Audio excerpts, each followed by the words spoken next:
নমস্কার শ্রোতা বন্ধুরা, যারা আমার এই চ্যানেলটি দেখছেন, এই ভিডিওটি দেখছেন, তাদের সকলকে আমার আন্তরিক শুভেচ্ছা জানাই। সকলে ভালো থাকুন, সুস্থ থাকুন, এই প্রার্থনা করি।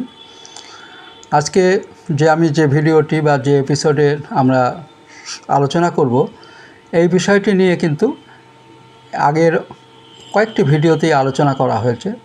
ব্রহ্ম শক্তি এবং শক্তি ও ব্রহ্ম অভিন্ন, সগুণ নির্গুণ ব্রহ্ম, এসব বিষয়ে আলোচনা হয়েছে। তা আজকে আমি যে আলোচনাটি করব, সেই আলোচনাটি থেকে আপনারা অনেক কিছু পেতে পারেন, অনেক কিছু আপনারা সংগ্রহ করতে পারেন। আগের ভিডিওগুলির থেকে যে সলিউশন আমরা করতে পারিনি, এটা থেকে সেই সলিউশনটা হবে। কাজেই আপনারা মনোযোগ দিয়ে শুনবেন ভিডিওটি। প্রথমেই বলবো যে আমাদের মধ্যে বৃদ্ধ বয়সে অনেকেই যখন সংসারে অতিষ্ঠ হয়ে গিয়ে ঈশ্বরের কাছে প্রার্থনা করেন যে, হে ভগবান, আমায় তুলে নাও, আমাকে এই মৃত্যু দাও, আমি আর বাঁচতে চাই না। কিন্তু দেখা যায় যে সেটা তার পক্ষে সহজ হয়ে উঠছে না।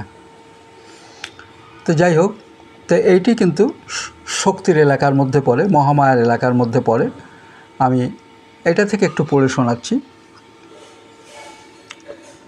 যতক্ষণ পর্যন্ত কেউ সাধনা করছেন, ততক্ষণ, অর্থাৎ সেই চরম তত্ত্ব ওঠবার পূর্ব মুহূর্ত পর্যন্ত তিনি শক্তির এলাকায়। যখন তিনি নির্বিকল্প সমাধিতে অবস্থিত, তখনই বলা যায় তিনি শক্তির এলাকার অতীত। কিন্তু আবার যখন তিনি সাধারণ ভূমিতে ফিরে আসছেন, তখনও তিনি শক্তির এলাকায়। তাই তোতাপুরী ব্রহ্মজ্ঞ হয়েও ইচ্ছামাত্রে নিজেকে সেই সমাধিতে প্রতিষ্ঠিত করতে পারছেন না, কারণ আত্মাশক্তি মহামায়া পথ ছেড়ে দিচ্ছেন না। তোতাপুরী একথা বুঝতেন না যে শক্তিরই কৃপায় তার নির্বিকল্প সমাধি, তিনি যে নির্বিকল্প সমাধি লাভ করেছেন শক্তিরই কৃপাতে, তিনি এ বিষয়ে সচেতন ছিলেন না। তাই শক্তিকে মানা দরকার বলে তিনি মনে করতেন না। কিন্তু যখন তিনি দেখলেন তার ব্রহ্মাবগাহী মন বারবার চেষ্টা করেও এই ত্রিগুণের রাজ্য ছাড়িয়ে সেই তুরীয় সত্তায় প্রতিষ্ঠিত হতে পারছে না, তখন তিনি বিস্মিত হয়ে ভাবলেন, এ কী ব্যাপার, আমার মন তো কখনো আমার আজ্ঞা লঙ্ঘন করেনি, কেন এরকম হলো? যাই হোক, শরীরটাই যত নষ্টের মূল মনে করে স্থির করলেন শরীরটাকে ছাড়তে হবে, অর্থাৎ শরীর দেহত্যাগ করবেন। তখনও তিনি বুঝছেন না শরীরটা ছাড়া বা রাখা, এতেও তার কোনো ক্ষমতা নেই, স্বতন্ত্রতা নেই, স্বাধীনতা নেই। এখানেও মহামায়ার রাজত্ব, শক্তির রাজত্ব। শরীর ত্যাগ করতে যাচ্ছেন। কথামৃতে বর্ণিত হয়েছে, গভীর রাত্রিতে চলেছেন গঙ্গায় রুগ্ন দেহটি বিসর্জন দিতে। ধীরে ধীরে গঙ্গায় নামলেন এবং ক্রমে গভীর জলে অগ্রসর হলেন, কিন্তু ডুব জল আর পাচ্ছেন না। হাঁটতে হাঁটতে প্রায় অপর পাড়ে চলে এসেছেন, তবুও ডুব জল পেলেন না। তখন তিনি অবাক হয়ে ভাবলেন, এ কী দৈবী মায়া, ডুবে মরবার জলও আজ গঙ্গায় নেই, এ কী অপূর্ব লীলা। যখনই এই কথা মনে উঠেছে এটা শেষ ধাপ, তখনই তার জগন্মাতার সত্তার অনুভূতি হলো, মানে তাকে মান্যতা দেয়া হলো। তিনি জলে স্থলে দেহে মনে সর্বত্র সেই আদ্যাশক্তির লীলা উপলব্ধি করলেন। বুঝলেন শরীরের ভিতর ততক্ষণ তিনি ইচ্ছা না করলে তার প্রভাব থেকে মুক্ত হবার সামর্থ্য কারও নেই, মরবারও সামর্থ্য নেই। এবং তখনই তিনি সেই আদ্যাশক্তির বশ্যতা স্বীকার করলেন, তাকে জগন্মাতা রূপে গ্রহণ করতে বাধ্য হলেন। এখানেই শ্রীরামকৃষ্ণের গুরু হয়ে আসার যে সার্থকতা, তা তার লাভ হলো পরিপূর্ণরূপে। আমরা আগেই বলেছি, যারা তার গুরুরূপে এসেছিলেন, তারাও এসে তার কাছ থেকে কোনো না কোনো রকম অপূর্ণতা দূর করে পূর্ণতা লাভ করেছিলেন।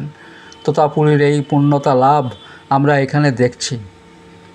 জ্ঞানী নাম অপি চেতাংশী দেবী ভগবতী হিসা বরাদাকৃষ্য মহায় মহামায়া প্রযচ্ছতি শ্রী শ্রীচণ্ডী। দেবী ভগবতী মহামায়া জ্ঞানীদেরও চিত্ত বলপূর্বক আকর্ষণ করে মহাবৃত করেন। জ্ঞানী নাম অপি চেতাংশী, কাকেও বাদ দেওয়া হয়নি।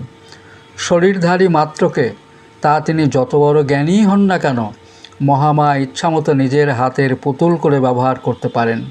আমি উন্নত সাধক বলে গর্ব করবার কিছু নেই, অভিমান করে মাথা তোলবার কিছু নেই। তাহলে এইখানেই শ্রীরামকৃষ্ণের বৈশিষ্ট্য, যে তিনি তার গুরুকেও তার যে অপূর্ণতা ছিল সেই অপূর্ণতা তিনি দূর করলেন মাকে সঙ্গে করে। তিনি মাকে কি আর এমনি এমনি ধরেছিলেন? যারা রামকৃষ্ণকে জানেন, যারা রামকৃষ্ণের জীবনী পড়েছেন, তারা দেখেছেন তিনি মায়ন্ত প্রাণ। কাজেই মায়ের কাছে তিনি সব কিছুই পেয়েছেন, ব্রহ্মজ্ঞানও পেয়েছেন, সমস্ত ধর্মের জ্ঞান তিনি পেয়েছেন। মা তাকে নিজে হাতে তাকে শিখিয়েছেন। তো এই যে একটা অসাধারণ চরিত্র শ্রীরামকৃষ্ণের, এই শ্রীরামকৃষ্ণকে আমরা এই কারণেই যুগাবতার বলি। তিনি যুগের সকল মানুষের জন্য এসেছিলেন, সকল সম্প্রদায়, সকল ধনী নির্ধন সকলের জন্য তিনি এসেছিলেন।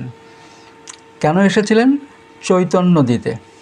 কারণ আমাদের জগৎ সম্পর্কে ধারণা আমাদের আগের যে এপিসোডগুলোতে ছিল, জগৎ সম্পর্কে কিভাবে ধারণা করতে হয়, এই বিশ্ব ব্রহ্মাণ্ডের ধারণাও তিনি আমাদের কথামৃতের আমাদের জানিয়েছেন তার নিজের মতো করে, নিজের ভাষায়।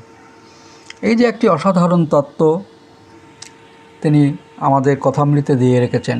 এই কথামৃত কিন্তু আমাদের গীতার মতোই আমাদের একটা শ্রদ্ধেয় এবং গীতার মতোই আমাদের একে মান্যতা দেওয়া উচিত।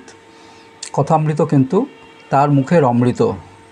এই বোধ থেকে আমরা কথামৃত পাঠ নিত্য অনুশীলন করব। নিত্য অন্তত কিছু অধ্যায় হলেও আমাদের পাঠ করা উচিত। তাহলে কি হয়? প্রকৃত সাধুসঙ্গ হয়, ঠাকুরের সঙ্গ হয়। কারণ ঠাকুর তো সম্মুখে এগুলি বলেছেন এবং তাতে বিদ্যমান আছেন।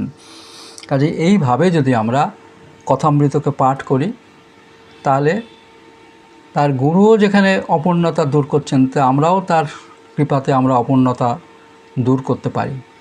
আমরা সচেতনত আমরা তো পূর্ণই, কিন্তু আমরা যে মোহ অজ্ঞানবশত যে আমরা নিজের দেহের মধ্যে আবদ্ধ হয়ে আছি, সেইখান থেকে আমাদের মুক্তি সম্ভব। ঠাকুর এসেছিলেন সকলকে মুক্ত করবার জন্যে, এসে থেকে অজ্ঞানতা থেকে মুক্ত করবার জন্য। এই অজ্ঞান আমাদের যত দুঃখের মূল, এই দুঃখের হাত থেকে পরিত্রাণের উপায় তিনি।